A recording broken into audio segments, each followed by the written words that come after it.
একটি স্কুলে ড্রিল করার সময় ৮, ১০ বা ১৫ সারিতে সাজানো হয়। ওই স্কুলে ন্যূনতম কতজন ছাত্র রয়েছে? তাহলে এটা লসাগু না গসাগু কীভাবে বুঝবো?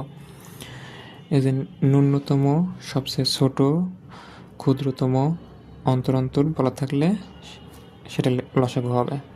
তাহলে কত বলছে? ৮, ১০, ১৫। তাহলে ২ দিয়ে ভাগ যাবে। ৪ দুগুণে ৮, ৫ দুগুণে ১০, ১৫কে যাবে না। এবার ৫ দিয়ে, ৫ অক্ষে ৫, ৩ ৫ ১৫। আর লসাগু মানে হচ্ছে সব কটার হচ্ছে গুণফল। ২ ইন্টু ৫ ইন্টু ৪ ইন্টু ১ ইন্টু ৩।